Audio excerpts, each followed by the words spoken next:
Hey run junkies, do you start your runs out at a clip that leaves you feeling like you're about to die 10 minutes into your run? Or do you feel like you haven't gotten a workout at the end because you've been running too slowly? It is common that some runners will run faster than they should, more frequently than they should, which could lead to injury. This issue of pace means that we have a delicate balance between our pace and the type of workout we're doing. And it's downright confusing, isn't it? We want to assign one number to all of our runs and let that be consistent throughout every single run we ever do, no matter what distance we're training for, and we really don't want that number to deviate. But our paces have to vary from run to run based on our fitness level, the run type, and our target goal. So what are some ways we can determine our best pace?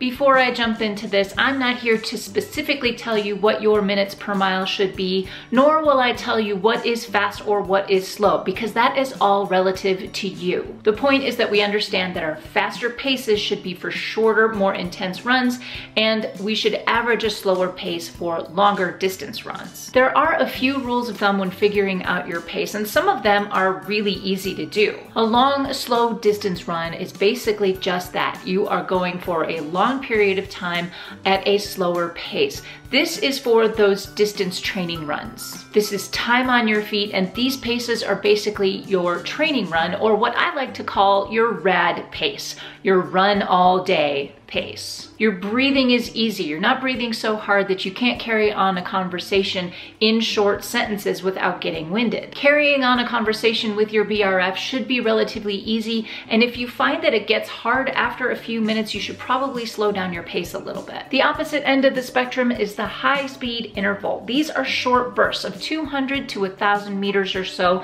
depending on the training purpose, the intervals planned, and the recovery in between each. The point of these workouts is to really hit that high speed, 90% of effort maybe, or 9 out of 10 on the rate of perceived exertion scale. You shouldn't really be able to speak at all while you're running, and you should be totally winded by the time you are done with that interval. Then there is that middle ground, and I like to put tempo runs in this middle ground. It's a huge gray area, and it can have a lot of different purposes and look very different depending on your target. Tempo runs are designed to maintain faster speeds for longer distances, at least a mile, maybe even more. Tempo runs can vary dramatically based on the goals you have in mind, but for the most part, they are typically faster than your RAD pace or your conversation pace. Your tempo pace is sustainable for longer distances, but it's not quite as fast as that high speed interval that is leaving you winded.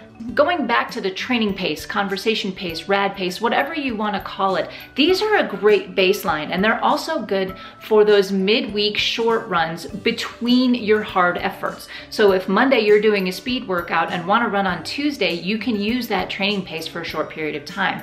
Then on Wednesday, you can go back to a hard tempo or interval run. High speed interval workouts though are short but very intense, and you might only do those workouts once or twice a week, and certainly taking a day off in between those. So many factors can determine your pace outside of your fitness level.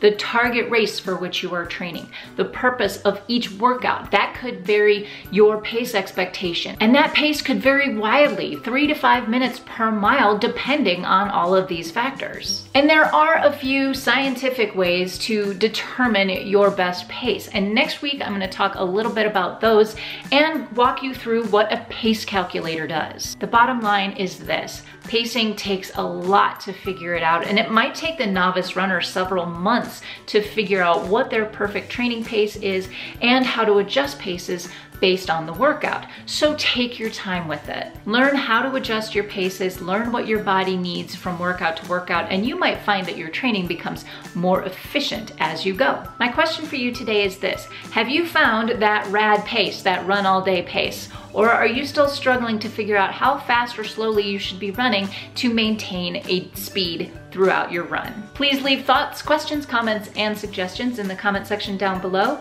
And as always, give me a thumbs up if you like this video. Don't forget to subscribe, because on Thursday I will have a conversation with Coach Christine, and on Tuesday I will be talking more about those pace calculations and ways that you can find your best pace. But that is it for me today, you guys. Thank you so much for watching. Go find your you're awesome. Until next time, happy running.